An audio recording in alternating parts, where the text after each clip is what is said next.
desactivado el micrófono. Como les decía, les doy la más cordial bienvenida a esta sesión, a este nuevo formato de comunicación y vinculación con todos ustedes, con la finalidad de que podamos mantener justamente el contacto, el poder generar estas acciones que viene desarrollando el SIDNOVA ya desde hace muchos años. Ahora, pues en esta nueva, vamos a decir, contexto de realidad en el que vivimos, que nos marca el tema del distanciamiento y que nos evita hacer pues actividades presenciales, sobre todo congregar a un número importante de personas. Mientras sucede esto, pues estamos lanzando este nuevo formato de difusión de contenidos relevantes para la comunidad científica, tecnológica y de innovación del Estado, que le hemos llamado SIDNOVA Talks, y la finalidad de este esquema es invitar a expertos, grandes expertos en el Estado, en el país, en el mundo, a que nos hablen de tópicos diversos, pero muy pertinentes y actuales a la realidad que vivimos, y que, como se ha puesto de manifiesto en este escenario, pues la tecnología nos ofrece la alternativa para suplir esos esquemas tradicionales como es el contacto físico, utilizar estos medios tecnológicos de comunicación y de vinculación para insistir en la necesidad de avanzar como sociedad en la incorporación de la tecnología. Por eso es que elegimos en esta primera sesión del SIDNOVA Talks, pues un tema fundamental que si bien ya lo venimos discutiendo desde hace algunos años y que ya lo veíamos como una realidad que ya nos estaba impactando, pues creo que justamente la situación que vivimos de la pandemia, la necesidad de estructurar de una manera muy rápida el trabajo remoto, la educación a distancia, el desarrollo de procesos productivos también de manera disociada, pues nos ha puesto de manifiesto la necesidad de avanzar de una manera mucho más acelerada en la incorporación de los medios digitales, tecnológicos en todos estos procesos y particularmente pues en el sector industrial, bajo el formato o bajo el concepto que se haya denominado Industria 4.0, que como decía yo, si bien de hace unos años ya se viene mencionando que es el futuro o que ya está prácticamente introduciéndose en nuestra realidad, creo que este fenómeno pues nos ha llevado a que lo que probablemente un proceso que podía durar varios años pues se ha acelerado en algunos meses y que hace pues mucho más urgente la necesidad de que como sociedad, como sectores industriales, educativo, gubernamental, pues estemos generando los programas, las políticas, las acciones para incorporarlo y poder enfrentar de mejor manera esta realidad y poder ser más productivos y poder generar mejores condiciones de vida para todos. Por eso, pues yo le agradezco mucho en este caso a Eugenio Marín, quien es el director ejecutivo de FUMEC, la Fundación México-Estados Unidos para la Ciencia, que muchos de ustedes conocen, porque es una institución que lleva más de 2 décadas trabajando en México promoviendo la ciencia, la tecnología e innovación en el país, que ha trabajado ya diversos proyectos durante los últimos años aquí en el Estado de Hidalgo, siendo un aliado fundamental de este proceso de impulso a la ciencia, la tecnología e innovación en el Estado. Y pues yo le agradezco a Eugenio de manera muy particular que sea el padrino de este nuevo formato que se está generando aquí en Hidalgo, en donde buscamos asociar a expertos en estas materias, a nuestra comunidad, que veo que está muy nutrida la participación. Tenemos integrantes de todos los sectores, prácticamente el sector empresarial, veo por ahí a varios empresarios, presidentes de organismos empresariales como el presidente de la Coparmex, Ricardo Rivera, un saludo, presidente, y varios integrantes de los organismos empresariales. De la misma manera veo del sector académico a rectores, académicos, investigadores, maestros de las diferentes universidades y por supuesto pues también algunos funcionarios estatales y municipales, que creo que al final esa es la visión, lo que se ha denominado triple, cuádruple hélice. No, el tema de la industria 4.0 no atañe exclusivamente al sector industrial, como seguramente nos lo va a decir ahorita Eugenio, sino que tenemos que desde el gobierno impulsar las políticas públicas y también nuestro sector educativo y académico tiene que generar los perfiles y las capacidades para poder implementarlo de una manera más adecuada. Sirva esto simplemente como introducción, darle la bienvenida a todos ustedes en este formato que esperemos sea muy dinámico, que realmente generemos información muy práctica de mucha utilidad y que nos dé la visualización hacia dónde tenemos que orientar nuestros esfuerzos y que podamos ir detonando justamente las iniciativas de manera agregada para que podamos avanzar más rápido de eso. Como ustedes lo saben, pues el gobernador Omar Fayad está muy comprometido con el apoyo en materia de ciencia, tecnología e innovación. Realmente se ha determinado en todos los planes y políticas como un factor clave para el desarrollo del Estado en el presente y con una visión a futuro. Y pues reiterarles por parte del gobierno del Estado y de todos los que formamos parte del equipo del gobernador, pues la disposición para impulsar este tipo de iniciativas y poder salir adelante. Ya sin afán de extenderme más, pues yo le cedería la palabra a Eugenio Marín. No lo presento porque la intención es que él se presente un poquito acerca de su perfil, su experiencia y cómo ya lleva muchos años trabajando en este tipo de iniciativas relacionadas con la tecnología, con la innovación en el sector empresarial y particularmente con la industria 4.0, agradeciéndole de nueva cuenta mucho a él y a FUMEC el apoyo para formar parte de esta iniciativa. Así que te cedo el micrófono, Eugenio, y muchas gracias por seguir vinculado con la comunidad de ciencia, tecnología e innovación aquí de Hidalgo. Muchas gracias, Alonso. ¿Me escuchan bien ahí? Sí, se escucha muy bien. Perfecto, perfecto. Pues antes que nada, agradecer a Alonso Huerta, a todo su equipo, Alejandro Franco, Leonel Pérez, que la verdad han hecho un gran esfuerzo de innovación, inclusive en la parte digital, de mover el Citnova a este tipo de entornos. Y la verdad también agradecerles a todos ustedes. La verdad veo una comunidad muy nutrida, más de 100 personas ya conectadas, lo cual me da mucho gusto y espero que, bueno, lo poquito que podamos transmitirles en este espacio de media hora más o menos pueda ser relevante. Me voy a ir un poco rápido en las secciones para que después en el punto de preguntas y respuestas, si quieren que ahondemos más en algún punto particular, lo podamos hacer. Bueno, me presento, mi nombre es Eugenio Marín, soy el reciente director de la Fundación México-Estados Unidos para la Ciencia. FUMEC lleva pues más de 25 años ya en México apoyando todo el ecosistema de innovación, el desarrollo económico de diferentes regiones, programas, proyectos, muy apoyados y apalancados de todo el entorno de ciencia y tecnología, tanto en México como en los Estados Unidos.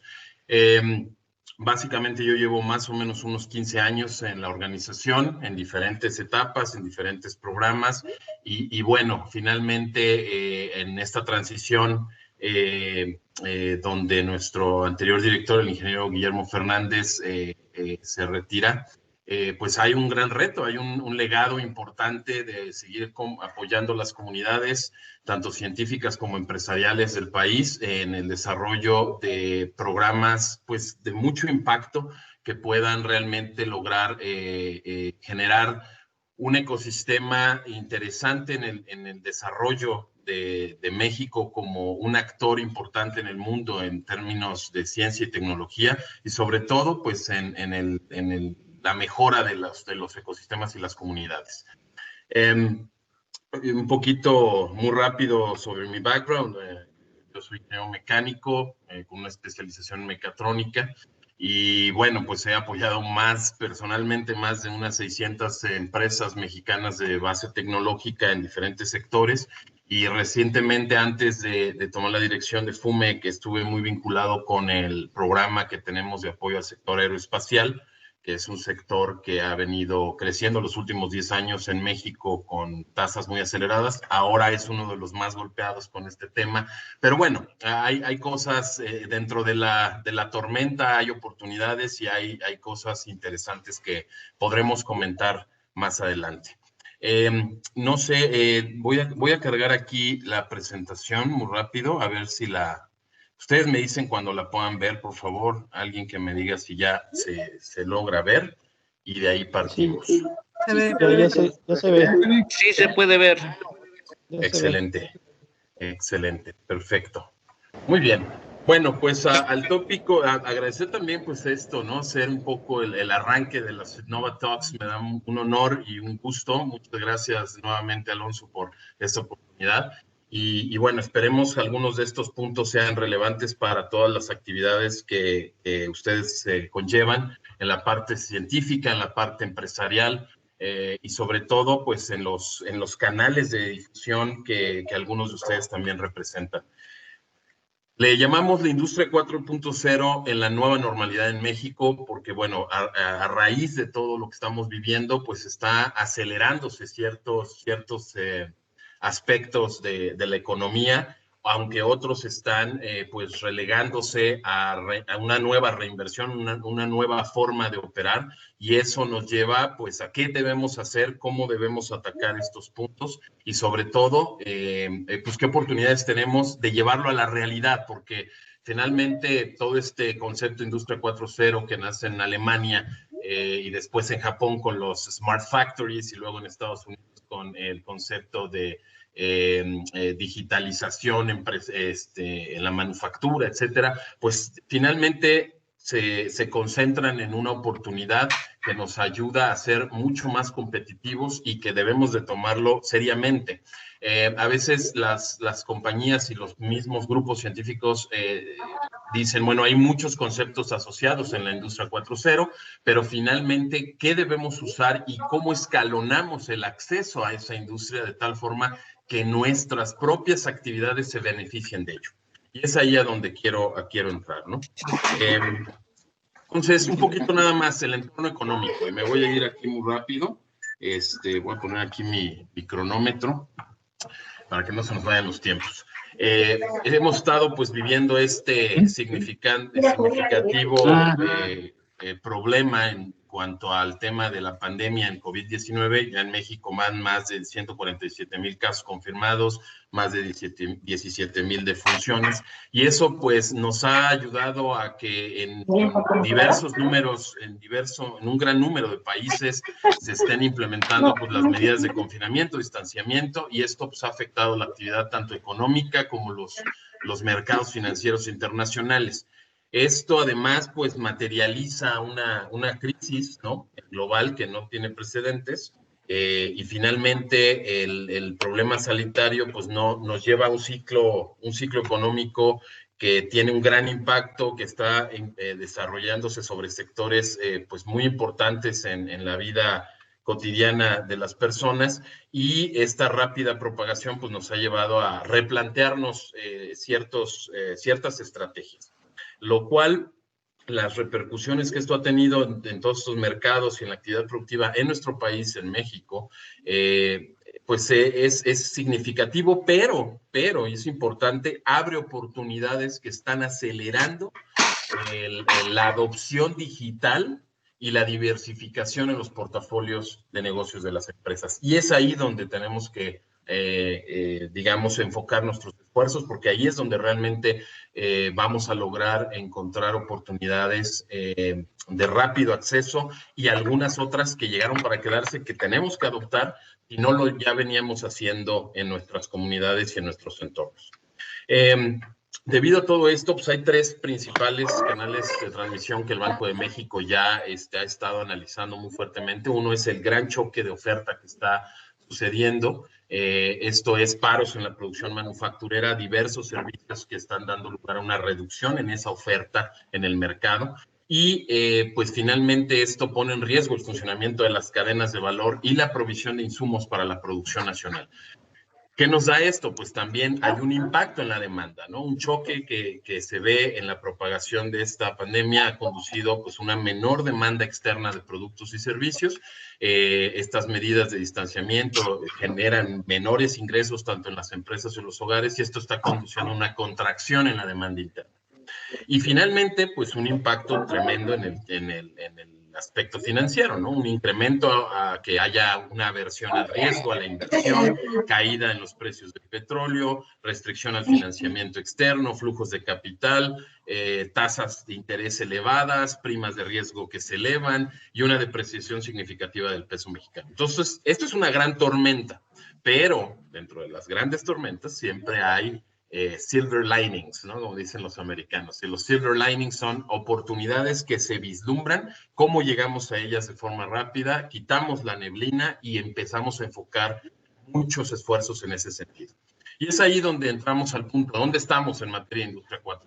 No me voy a meter a discutir todo el tema de este gráfico, ¿no?, que ustedes conocen, la mayoría de ustedes conocen muy bien. Es toda esta estrategia de diversas tecnologías que aplicadas en diferentes entornos pues generan impactos positivos, reducción de ciclos de producción, información para tomas de decisiones muy a tiempo, competitividad, productividad, etcétera, ¿no? Pero el tema es que el impacto percibido de estas tecnologías en diferentes países, pues se ha ido mucho a cuáles son las bases, qué necesitamos para poder montarnos en una estrategia de industria 4.0. Pues ahí las cosas muy básicas e importantes han sido en el impacto percibido, el internet móvil, el cómputo en la nube, los grandes datos, economía colaborativa, etcétera, ¿no? Básicamente en un periodo entre 2012 y 2017, pues también una de las cosas donde la industria 4.0 estuvo haciendo mucho énfasis es en las nuevas fuentes de energía y de tecnología, el Internet de las Cosas, la manufactura avanzada, la impresión 3D, que es donde ha habido más avances y es más tangible la aplicación de las tecnologías Industria 4.0, y esto pues da una línea hacia donde esta cuarta revolución nos puede ir apuntalando. Sin embargo, vienen nuevos tópicos de la Industria 4.0, ¿no? Robótica avanzada, inteligencia artificial, machine learning, materiales avanzados, biotecnología y genómica. Pero, ¿dónde estamos en México allí? ¿No? ¿Qué tanto podemos decir? No, es que mira, estos temas de machine learning y estos temas de inteligencia artificial sí son muy avanzados, pero pues en México si una empresa en particular no tiene ni siquiera un ERP, un sistema de información que pueda monitorizar la producción y en tiempo real pueda darnos datos para tomar decisiones con elementos mínimos, algunos sensores, algunos displays, y básicamente un control de mando. Si no tenemos eso en la base, que es indicadores que nos puedan dar información, porque en eso está basado la industria 4.0, en la información y en los datos, pues es muy difícil que pueda brincar a temas como inteligencia artificial para optimizar esos procesos, para generar algoritmos que puedan realmente ayudarme a optimizar en mejor medida los procesos. Entonces, hay escalones. Hay entradas que también deben de ser sutiles para las compañías, los procesos, la investigación también enfoca a veces cosas que dice uno, bueno, pues es que Industria 4.0 en toda su totalidad no es algo que se pueda aplicar como un concepto bloque en una aplicación, sino que realmente se tiene que hacer una estrategia de adaptabilidad, ¿no? Entonces, esto me lleva al punto de pues realmente entender qué significa la digitalización, porque la digitalización nos lleva a reducción de costos.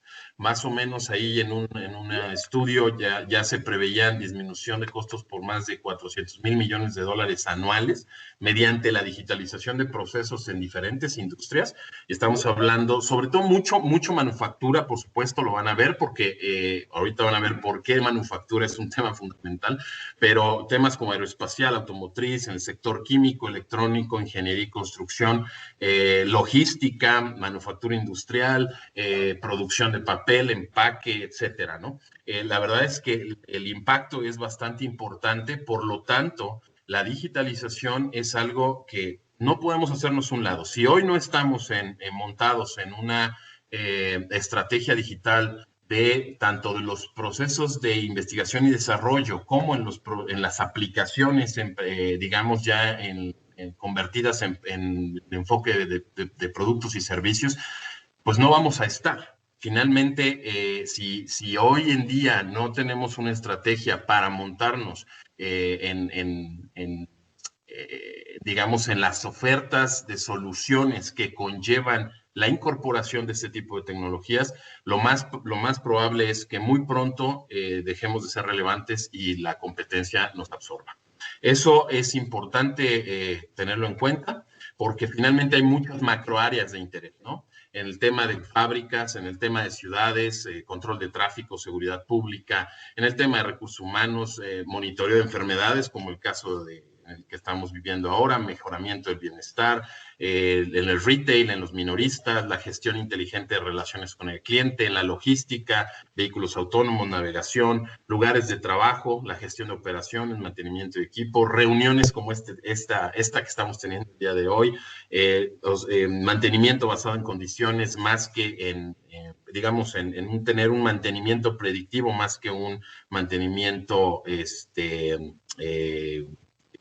reaccionario, ¿no? En los hogares, la gestión de energía, seguridad, protección, etcétera, ¿no? O sea, hay muchas áreas, muchas macroáreas donde hay generación de valor agregado al incorporar los temas de digitalización. Y ahora yo vengo al punto, ¿no? ¿Por qué hablar mucho del tema de manufactura? Este dato fue algo impresionante que hace algunos años, ya unos 4 o 5 años empezamos a analizar, donde el Digital Manufacturing and Design Institute, el Instituto de Diseño y Manufactura de los Estados Unidos, que está en Chicago, empezó a hacer un análisis muy profundo de los datos. ¿Dónde están distribuidos los datos en el mundo? ¿Qué sector genera más datos? Cuando me dijeron, ve esta gráfica, vimos el número de petabytes que genera el sector de manufactura por segundo, por milisegundo, todas las máquinas conectadas, todos los procesos encadenados en una fábrica. Generan mucho más datos que el propio sistema financiero, y eso nos sorprendió, porque el sistema financiero generalmente es uno de los que uno pensaría que genera más datos por segundo, y no es así. Ven abajo sectores como gobierno, banca, comunicaciones, retail, servicios, educación, etcétera. Todos generan datos, por supuesto, pero por mucho la manufactura es uno de los segmentos que más datos generan. Entonces el problema es, ¿qué hacemos con esos datos? El grave problema de esto es que la mayoría de las empresas no utiliza estos datos de una forma exponencial e inteligente o suficientemente inteligente, ¿no? Ni en los Estados Unidos. En Estados Unidos esto llevó a un survey donde el 20% de las empresas manufactureras en los Estados Unidos de alguna manera ya tienen algún acercamiento o algún nivel, un grado de digitalización que les permite mantener su competitividad y crecimiento. Sin embargo, hay un 80% de las empresas manufactureras en los Estados Unidos que solo quieren montarse, pero todavía no tienen las condiciones. Y estoy hablando de Estados Unidos. Ahora, veamos eso en México. En México todavía el grado es menor, ¿no? Es decir, oye, hay empresas grandes que están produciendo grandes bienes y productos, etcétera, y ni siquiera tenemos una capacidad de banda ancha de Internet suficiente para transmitir datos. Y ya olvídense de temas de simulación, olvídense de temas de generación de datos que nos sirvan para hacer análisis posterior, ¿no? Entonces, lo que sí hemos visto en Latinoamérica es que hay iniciativas de tecnologías de información en la base que nos ayudan a acercarnos a estos temas de digitalización. Uno de los más importantes es los ERPs, ¿no? Que son los sistemas de administración de procesos dentro de las compañías, y eso es muy importante porque está ligado directamente con los sistemas de calidad, ligado directamente con la trazabilidad en las plantas, en los productos, en los procesos que finalmente el cliente espera de nosotros, ¿no? A veces uno dice, bueno, es que mira, mi producto tiene más calidad que aquel y resulta que el cliente no me ha seleccionado, me pone muchas trabas. Sí, pero lo que no estamos viendo del todo es que el producto en sí es una de las cosas más importantes de entrega al cliente, pero lo que va asociado alrededor, que es información, datos, velocidad de reacción,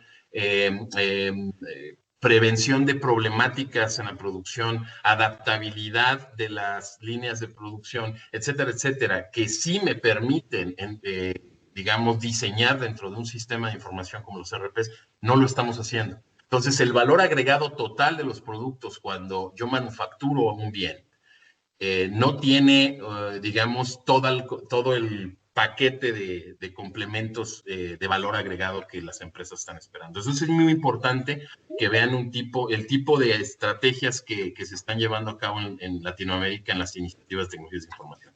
Me muevo muy rápido.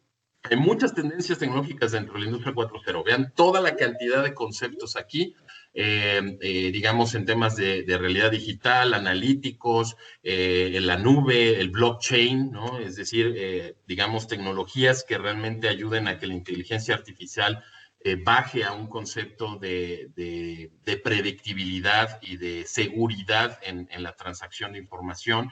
Y sobre todo en las partes, esto cómo se traduce a nivel tecnológico en los procesos de negocio, en los riesgos asociados, medición de riesgos que las empresas tienen que tener constantemente para poderle decir al cliente, mira, aquí está mi oportunidad, este es mi riesgo medido y podemos digamos, entrarle a un tema de desarrollo conjunto. Cuando tengo toda esta capacidad de información, es importante, digamos, empaquetar el valor completo y no solamente decir soy el mejor haciendo esta pieza o soy el mejor integrando este tipo de maquinaria, ¿no?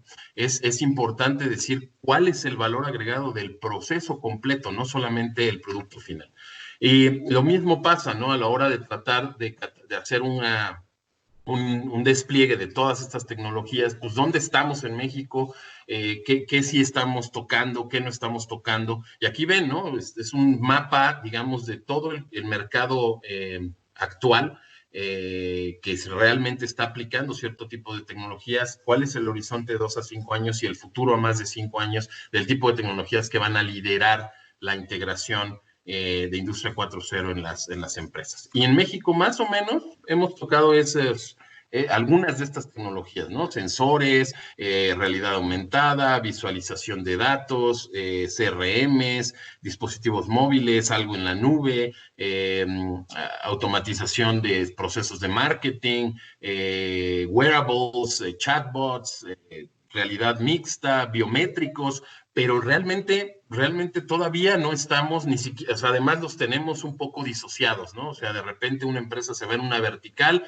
y empieza a usar tecnologías, pero a veces se olvida de todo el contexto de mercado y que la mezcla del uso de tecnologías puede tener un impacto mucho mayor en el valor agregado del producto o servicio que entrega. Entonces, es importante mapear esto a nivel ya de una aplicación específica, a nivel de resolver un problema específico, porque es donde podemos tener una oportunidad de hacer un cambio en el juego del mercado de las tecnologías. Entonces, en México tenemos que pasar de la conectividad, primero resolver todos nuestros problemas de conectividad, el rango, el performance, el desempeño, la seguridad, la fortaleza, la madurez digamos, de generar datos y tener conectividad.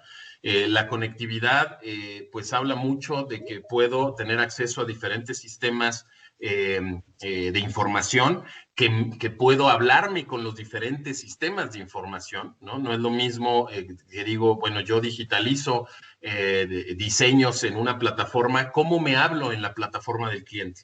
No es responsabilidad del cliente darnos acceso o darnos todas las herramientas para que le hablemos a su sistema de información. Es nuestra responsabilidad, generalmente abajo en la cadena, de que nuestro sistema sea multilenguaje, ¿no? Que si yo diseño, genero ingeniería en una plataforma, ¿cómo se habla con el siguiente nivel que es mi cliente y que él va a requerir la información de esa manera? Entonces, pasamos de esa necesidad de la conectividad a empezar a analizar sistemas inteligentes, que es donde vamos a tener retroalimentación en tiempo real, buscar que la generación de datos me lleve a una toma de decisiones automatizada, que no tenga que pasar tiempo innecesario para poder hacer un cambio en la línea de producción, etcétera, ¿no? Hay muchas tecnologías en la parte de integración de sistemas que ya nos llevan un tema, ahora sí, cómo utilizo el Internet de las Cosas, cómo utilizo la robótica colaborativa, cómo utilizo los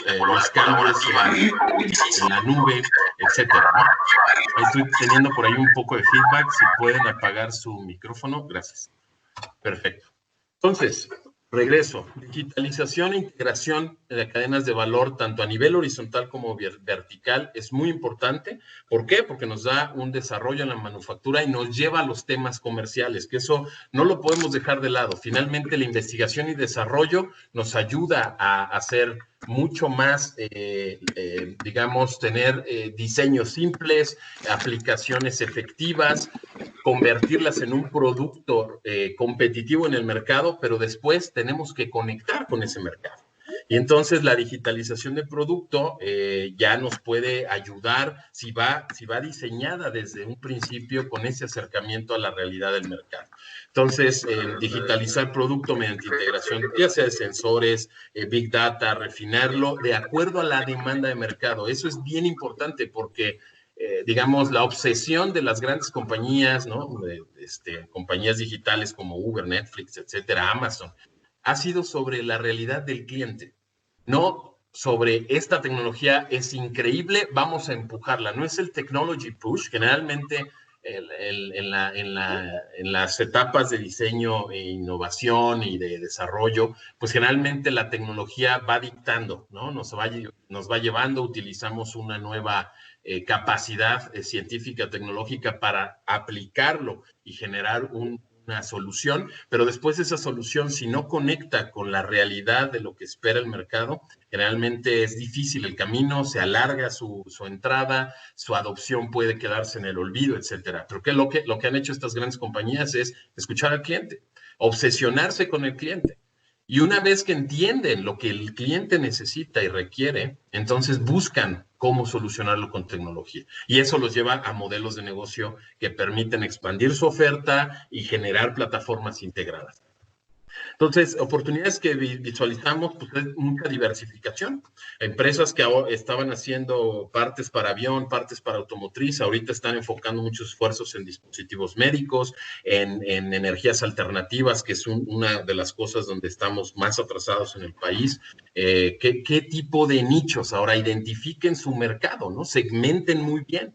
Entender dónde están las oportunidades, por ejemplo, en el caso aeroespacial, pues sigue siendo en interiores, motores, estructuras, sistemas eléctricos, electrónica, frenos, sistemas de agua, desechos de combustible, sistemas de seguridad, pero el tema es no del todo tener un enfoque en un sector, sino empezar a decir, bueno, ese core de desarrollo dentro de las compañías, girando un poco, apoyándonos de centros de investigación, desarrollando soluciones con esta base, hacia qué otros mercados podemos apuntar.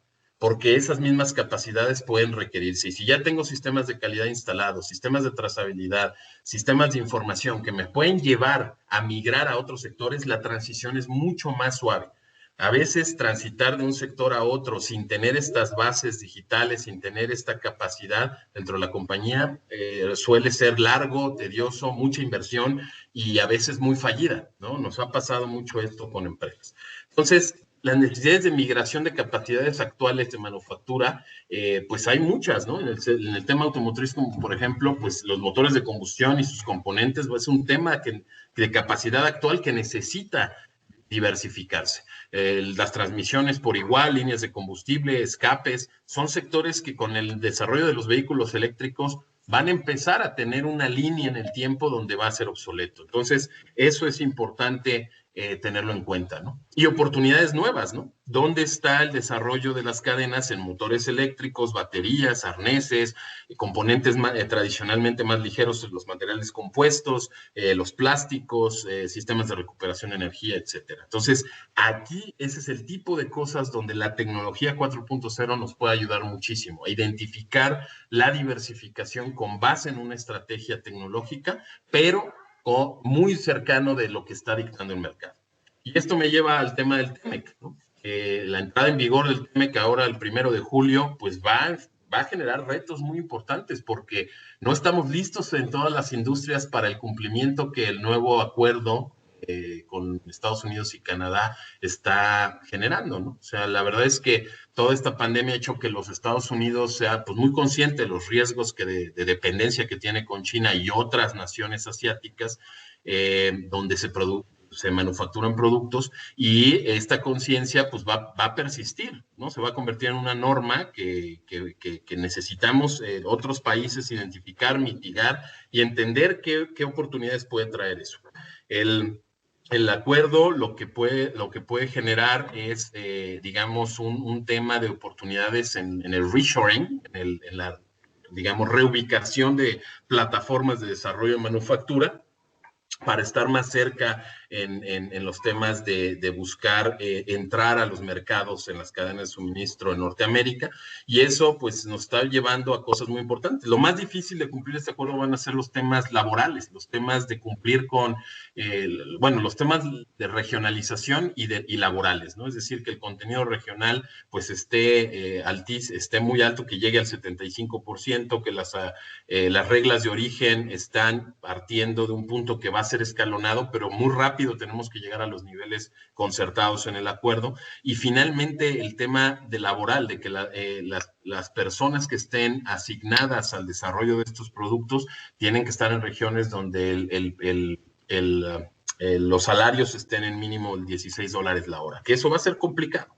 Va a ser muy complicado. Entonces, la posible reubicación de empresas de China en México para acercarnos al mercado de Estados Unidos es una oportunidad importantísima. El reshoring de nichos como, por ejemplo, decía yo en otra conferencia, el sector aeroespacial, los herramientales, las moldes, los troqueles, que es un sector importantísimo que hemos descuidado en México. 85% de los moldes, troqueles y herramientales de México se importan de otros países como Portugal, Canadá, Alemania, etcétera.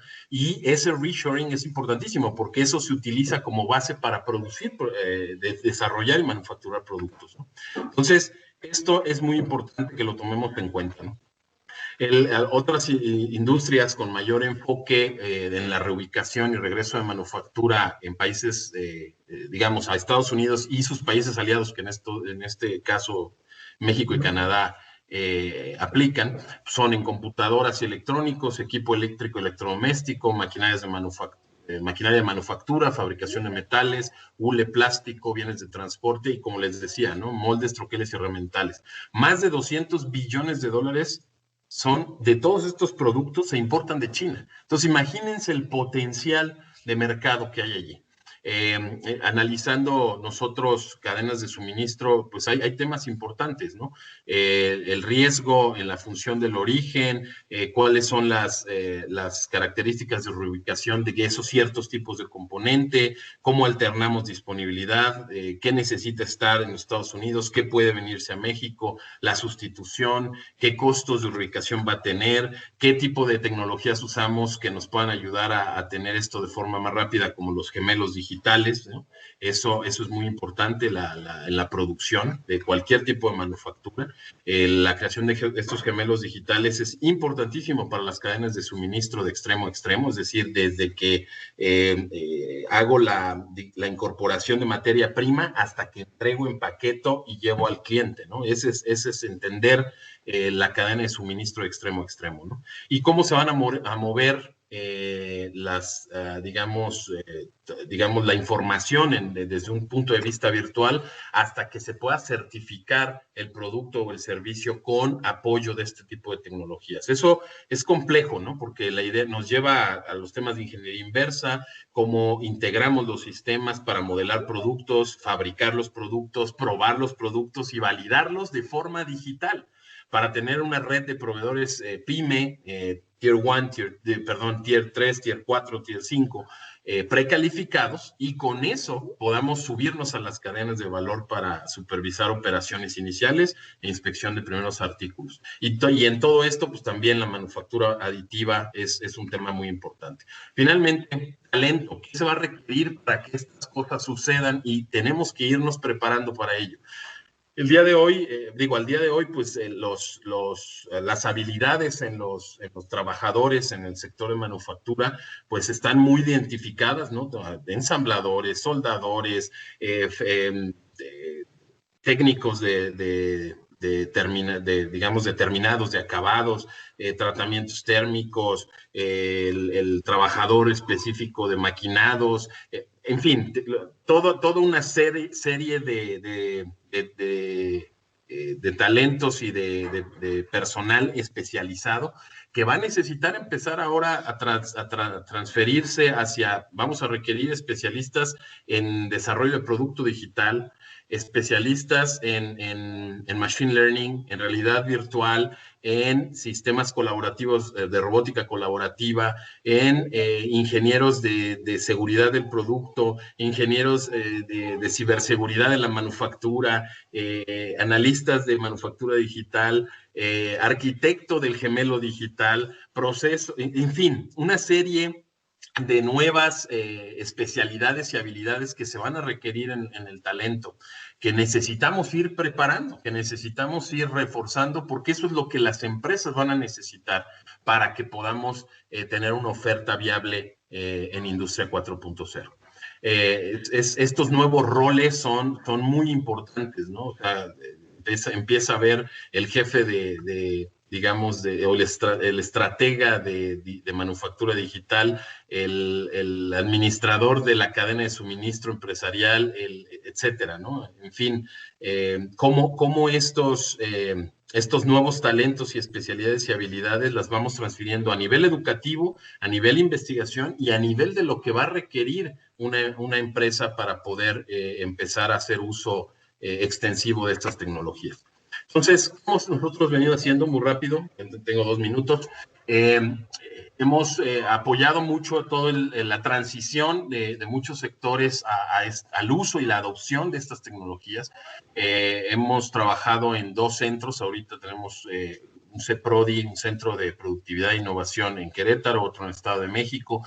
¿En qué líneas? Capacitación técnica especializada en estos temas, ¿no? Empezando por las cosas más básicas, ingeniería inversa, prototipado, Internet de las cosas, y hacer que el personal de las empresas, tanto a nivel directivo, mandos medios y mandos operativos, entiendan cómo adoptar estas tecnologías y las utilicen de una forma específica.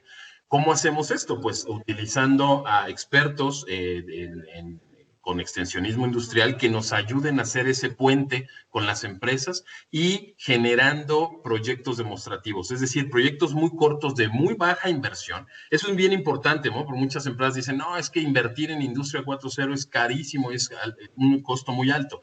No necesariamente. La verdad es que si partimos el problema y empezamos por paquetes, las adopciones tecnológicas en Industria 4.0 pueden ser de bajo costo y de muy alto impacto. El tema es hacer un muy buen análisis de dónde en nuestro proceso productivo podemos impactar con estas tecnologías. Y es ahí donde pues, hemos logrado casos impresionantes, ¿no? O sea, realmente tener en aplicaciones tiempos de paro de máquina, reducciones del 20%, en tiempo de diseño, reducción de 82%, tiempos de cotización, reducción en el 95%. Eso es clave para los procesos de negocio. Costos de validación, reducciones en 58%, tiempos de validación, esfuerzos máximos, etcétera. O sea, lo que pueden ver aquí en esta gráfica que se estoy pasando muy rápido es cómo se aplica el diseño de una adopción tecnológica en Industria 4.0 en un proyecto muy específico. Se eligen los elementos que nos van a ayudar a probar a demostrar que realmente es viable una adopción de este tipo para después esparcirla y digamos, desplegarla en toda la compañía y cómo puedes hacerlo de forma escalonada. Este tipo de cosas son inversiones, estamos hablando de inversiones de no más de 100,000, 150,000 pesos, que para muchas empresas puede ser bastante, pero finalmente son inversiones que se pueden lograr con recursos, con multiplicadores financieros. En este caso, generalmente usamos recursos públicos que nos ayudan a multiplicar los recursos que las empresas ponen para vertirlos en proyectos demostrativos que generen indicadores de impacto. Y cuando miden esto y las empresas se dan cuenta de los efectos, la adopción es inmediata. Empiezan a decir, oye, es que tenemos un mapa de ruta real por donde podemos entrarle a la digitalización. Y no es un tema de lo que me imagine y lo que me vienen a vender empresas de Industria 4.0. También ya hay mucha oferta de empresas que traen tecnología de otros países, que desarrollan tecnología en México y que la quieren implementar en las empresas, ¿no? No nada más es casarse con la tecnología. La tecnología no es una herramienta, pero lo importante es que ustedes tengan controlado su análisis, sus procesos y este tipo digamos, de flujo en los productos, ¿no? Entonces, el mensaje más importante digamos, de todos estos puntos que he estado tocando, a mayor integración digital, mayor valor agregado en los productos, por supuesto, mayor impacto en el cliente. Y todo esto desde el inicio del ciclo de vida de los productos. O sea, en todas las fases del ciclo de vida generamos datos y en todas las fases podemos ver cuáles son los elementos críticos, los indicadores clave y poderlos irlos monitorizando nos puede ayudar a tener mejores decisiones, mejor valor agregado y nos monta en una estrategia de realmente donde el cliente nos puede ver no solo como un fabricante sino como un solucionador de un problema completamente integral en su cadena de suministro. Y es ahí a donde generalmente en las empresas de manufactura es importante visualizarlo, ¿no? Me enfoqué otra vez mucho en la manufactura porque ya lo vieron, el tema era relevante, pero este mismo análisis lo podemos hacer en otros sectores y la verdad es que nos puede dar algo de visibilidad de cómo podemos apoyar el desarrollo de este tipo de tecnologías. Por ejemplo, ahora recordando un poco muchos de los nichos importantes en el estado de Hidalgo, el sector textil también es súper importante en la parte de digitalización. Ahorita estaba oyendo las noticias que van a cerrar varias fábricas de Zara, ¿no? Del conglomerado español de Inditex, precisamente por todo este tema de la dependencia de puntos de venta, de tener una distribución amplia de puntos de venta cuando su migración en los temas digitales fue lenta, ¿no? O sea, aunque tenía un e-commerce, aunque tenía montadas tiendas virtuales, finalmente uno de los elementos clave del modelo de negocio de Zara, pues era poner prendas en los puntos de venta y eso pues está transformando ahora las decisiones de la compañía, ¿no? Seguramente ahora migrarán mucho al tema de cómo hacer el mismo nivel de penetración de mercado sin necesidad de los puntos de venta, etcétera. Yo creo que ahí vienen transformaciones importantes, ¿no? Les dejo aquí, les voy a compartir la presentación, por supuesto, algunos videos que pueden reforzar todo lo que estuvimos platicando en esta sesión corta y también una referencia de un libro muy interesante que se llama El renacimiento de la manufactura en los Estados Unidos, que puede serles también de mucho interés. Y bueno, aquí les dejo también mis datos. Nuevamente, pues agradecer, creo que me pasé 5 minutos, pero agradecer al Citnova, Alonso, pues bueno, fue muy rápido y sé que expliqué tal vez muchos datos, pero yo creo que era importante tocar algunos de estos puntos en la estrategia global de Industria 4.0. Muchas gracias. Ok. No, gracias a ti, Eugenio. Realmente valoramos esta plática, como tú bien dices, es un tema amplísimo. Creo que sirve como un tema pues casi introductorio de ver pues todo el espectro de aristas que tiene un problema como este, pero creo que también nos dejas un mensaje muy claro que no hay que ser una empresa gigante para entrar en estos temas, que se puede comenzar desde pequeñas, medianas empresas y ir identificando exactamente cuáles son los nichos. Yo te agradezco, creo que ahora se abre por ahí un espacio de preguntas que ya le estoy haciendo en el chat. Creo que Mónica o quién va a moderar esa parte. Sí, maestro, voy a estar yo comentando las preguntas. Comentarles a todos, si alguien quiere hacer una pregunta, aquí en el chat la pueden registrar y se las iremos pasando a Eugenio para que las pueda contestar. La primera pregunta, Eugenio, es de Ricardo y bueno, te comenta que es muy interesante este tema. La pregunta es, ¿cuáles son las desventajas? Recordemos que cada revolución industrial trae desempleo. Miren, por supuesto, pero esos son efectos colaterales que finalmente, como las revoluciones industriales traen desempleo, por supuesto, por la falta de adaptabilidad, la velocidad de adaptarse de las habilidades y los talentos de las personas. Pero finalmente, como lo veíamos en el slide de talento que les mostré, se requieren nuevas habilidades y preparación de nuevos profesionales. Entonces, las características de un personal o de una persona que tiene ciertas áreas de especialidad, tiene que evolucionar y transformarse a las nuevas áreas de especialidad. O sea, es decir, la fuerza laboral va a migrar. No es que se vaya a decir, pues vas a desemplear a todo mundo y se van a quedar sin trabajo nada más. El tema es cómo adaptas a esa nueva realidad las habilidades de ese personal. Y es ahí donde entran los temas de educación, los temas de programas, digamos que ahí sí el gobierno le tiene que entrar, por supuesto, a desarrollar capacidades en este sentido para que las instituciones educativas puedan empezar a adelantarse a ello, ¿no? Hay también una referencia muy interesante ahí para esta persona. Hay un libro que se llama, que fue muy resaltado en la Universidad Singularity University de los Estados Unidos, que se enfoca mucho en tecnologías exponenciales, que se llama los robots algo así como los robots nos van a dejar sin empleo, pero está bien, no pasa nada. La verdad es que, ¿qué necesitamos hacer para subirnos a esta nueva ola de desarrollo, ¿no? Y la verdad es que habla mucho de ese tema. cuáles son las nuevas habilidades, quiénes son, a dónde tienes que reconvertir la fuerza laboral y dónde la tienes que ubicar para seguir siendo competitivo y para lograr los niveles de empleabilidad inclusive mayores a los que se tienen. Ok. Carlos Ramírez te pregunta, ¿cuál es el rol de la educación en la industria 4.0?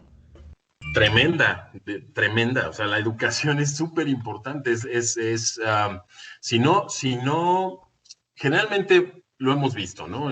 Cuando vienen los avances tecnológicos, los sistemas educativos a veces van un poquito atrás porque la velocidad con la que se mueve la tecnología es impresionante, pero los sistemas educativos lo que nos pueden ayudar es a preparar profesionales con mucha más capacidad inclusive de autoeducación, que tengan las herramientas para autoeducarse en ciertos temas, para poder alcanzar niveles de especialización, talleres, cursos, digamos, muy manos en el tema, ¿no? De tal forma que los ciclos de preparación también se reduzcan. Entonces, los sistemas educativos tienen un gran reto. ¿Cómo reducimos los ciclos, ¿no? De preparación de estas especialidades? En lugar de tener un ingeniero base, ingeniero de 5 años, ¿cómo hacemos que un ingeniero que ya tiene una base en tiempos muy cortos se especialice y se certifique para esas nuevas habilidades? Entonces,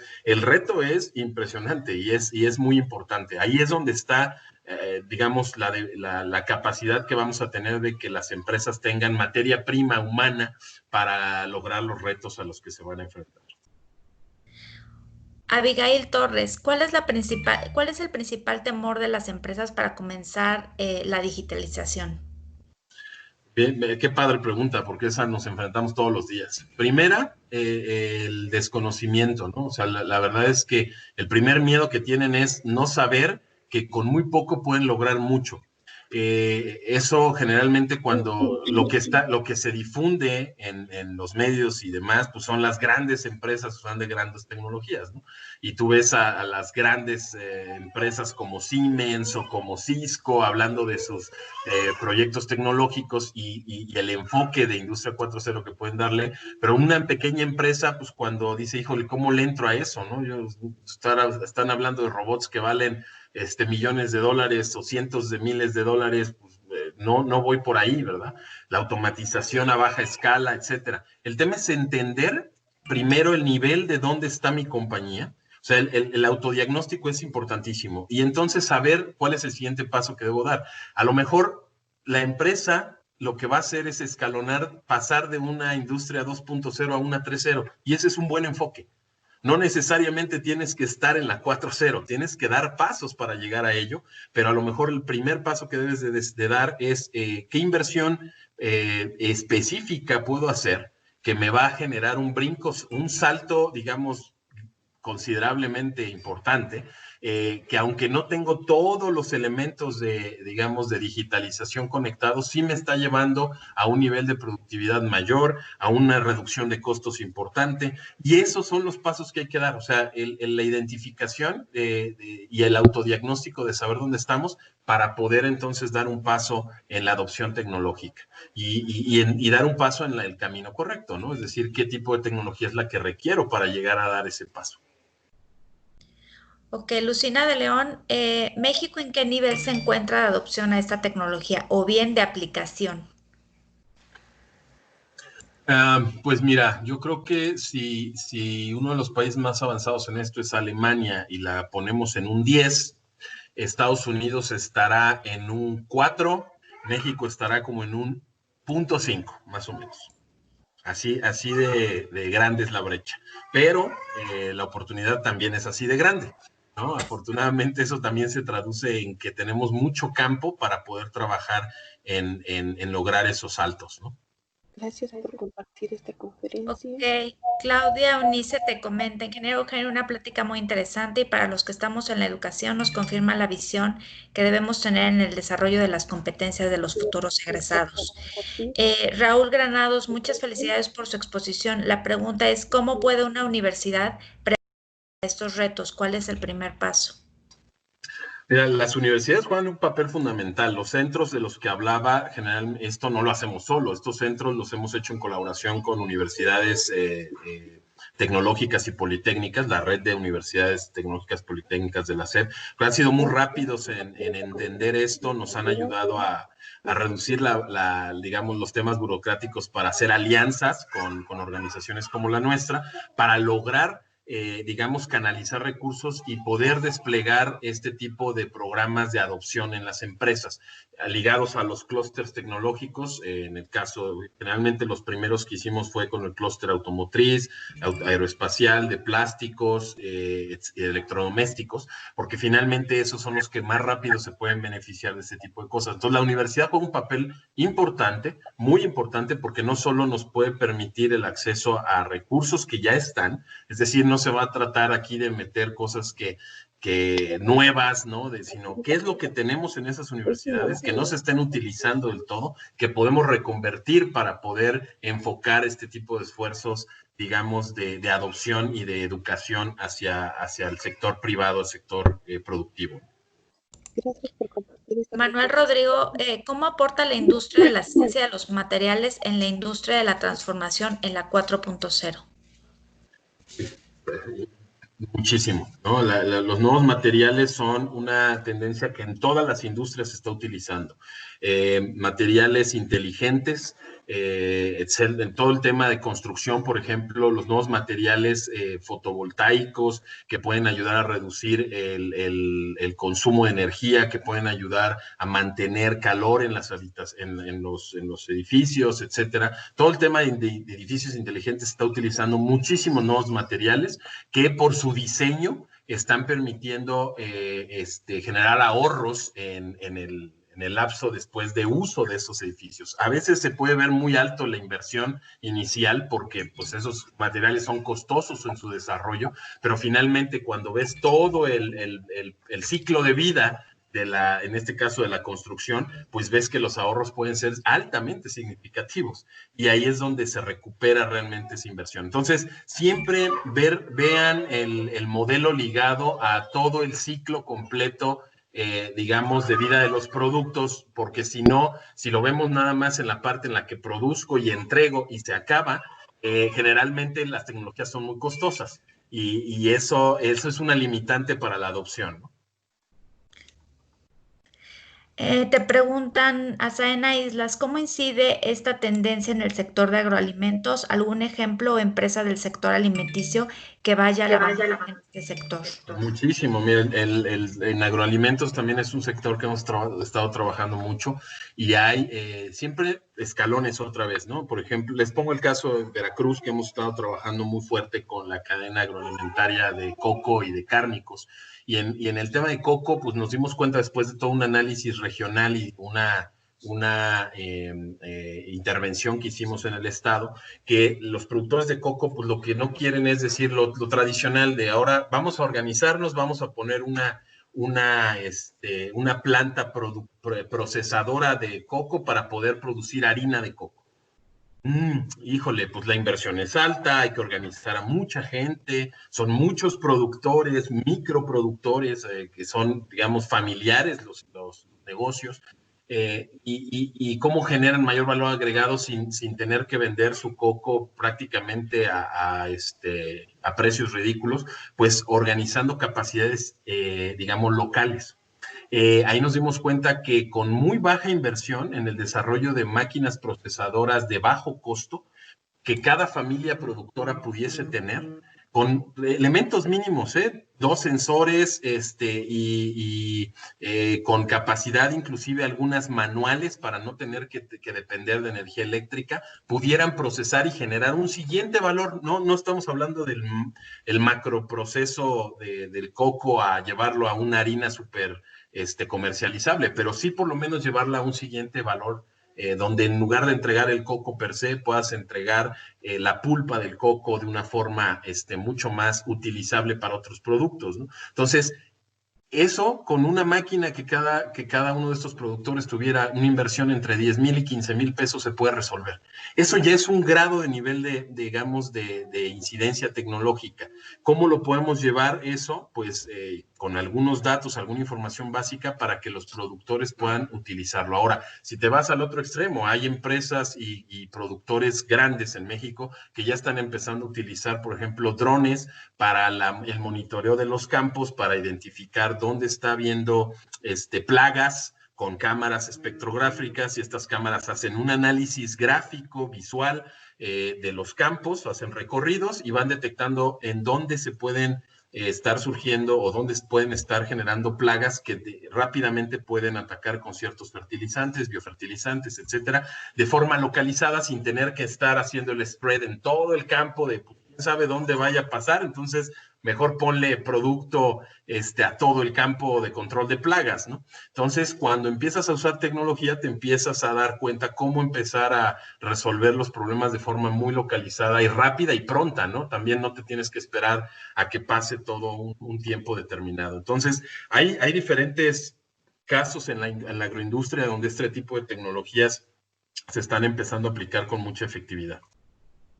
Muy bien, vamos a leer una última pregunta y registraremos todas las demás, se las haremos llegar a Eugenio para que nos las pueda contestar. Y también, Eugenio, si al final nos pudieras compartir tus datos porque nos están pidiendo correo o algún medio de contacto tuyo. ¿Qué sector de la industria en México es puntero en la digitalización hacia la industria 4.0? Pues mira, yo creo que quien más ha estado usando la industria 4.0 de forma muy interesante y que viene siendo puntero, pues es la manufactura aditiva. Es decir, las empresas de manufactura que están empezando a migrar procesos hacia la impresión 3D y la manufactura aditiva. ¿Por qué? Pues porque es una de las tecnologías más, digamos, más maduras de la industria 4.0. Más antiguas, porque pues, la impresión 3D lleva 30 años en desarrollo, no es algo del día de ayer, ¿no? Pero la adopción ya se ha acelerado en los últimos 10, 5 años.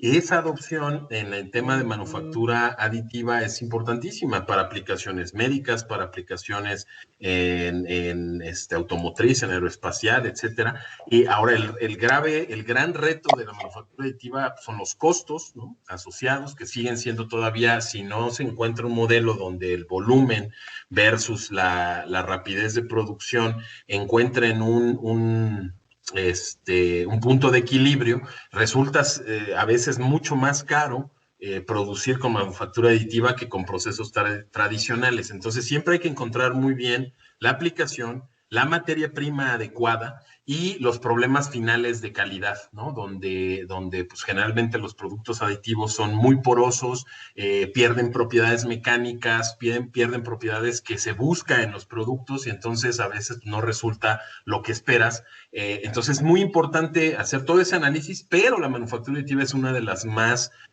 utilizadas y que está siendo pues puntera en el uso de estas tecnologías. Bueno, en el uso de la industria 4.0 aplicada, ¿no?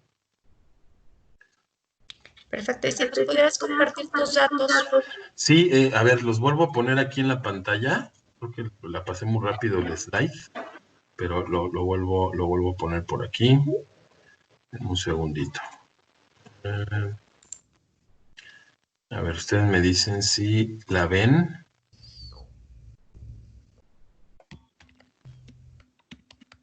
A ver si ven por ahí. ¿Ya ven mis datos? Sí, ya los vemos. Perfecto. Excelente. Pues no me queda otra cosa más que volver a agradecerles. La verdad es que también me da mucho gusto la gran convocatoria de Sidnova para este arranque de los Sidnova Talks y pues mucho éxito también en las que vienen. Yo creo que va a ser algo muy, muy relevante, nutrido y que puede pues también ayudarnos a todos nosotros a dar pasos en las oportunidades que vienen, ¿no? Gracias, Eugenio. De verdad, apreciamos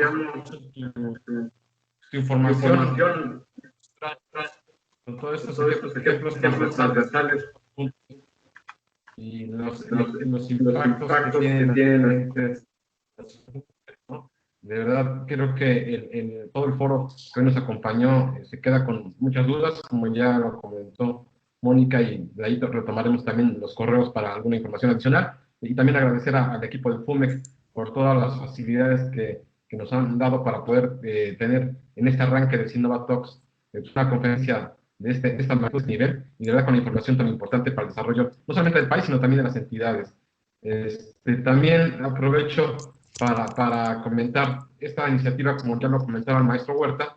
Es una iniciativa que ya se venía trabajando de manera presencial con algunos elementos enfocados al tema de innovación, y lo que ahora haremos en esta circunstancias que se trata de traer de relevancia, no propiamente enfocadas al tema del COVID y la nueva normalidad, porque creo que de eso hay mucho ya en el mercado y abundan muchos webinars en los diferentes canales que existen en el país y los diferentes ecosistemas, sino lo que queremos enfocar es justamente los procesos de gestión de la innovación, los procesos de manufactura, los elementos que están vinculados a las tecnologías de información y todos estos elementos que impulsan, promueven, generan ecosistemas de ciencia, tecnología e innovación en la entidad. Y de ahí invitarlos a la siguiente charla, que será también la próxima semana, el día 24 de junio, igual a las 12 horas, con Jorge Rocha, el investigador del Centro de Investigación de Desarrollo Agroalimentario del Estado de Hidalgo, que nos platicará sobre las bacterias patógenas, benéficas y los elementos de COVID en los ecosistemas en el Estado de Hidalgo, sobre todo en las aguas negras, ¿no? Lo que se riega del Valle de Mezquital. Hay un análisis ya importante que se realizó. Este investigador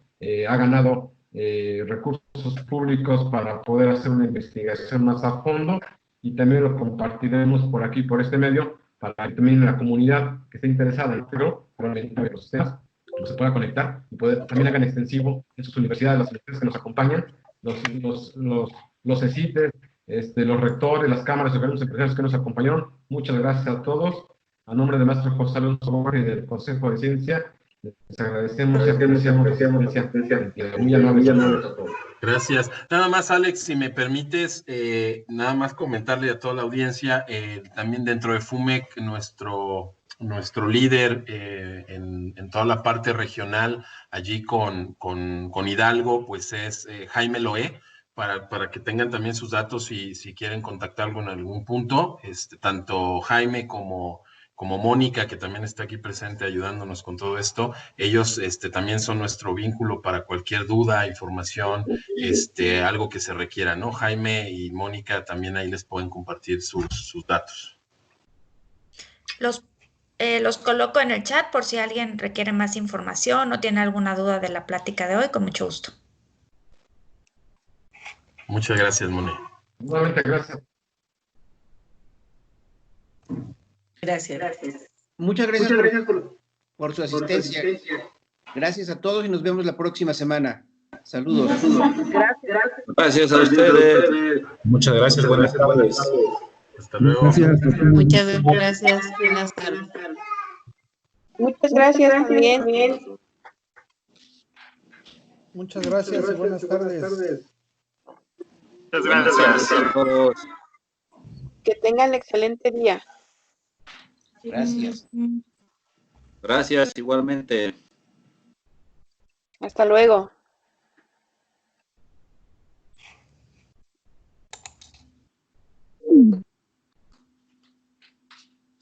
Gracias, buenas tardes. Buenas tardes, hasta luego. Muchas gracias por la conferencia. Buen día, hasta luego. Que tengan buen día, muchas gracias. Hasta luego. Saludos desde Huejutla, desde la UTH.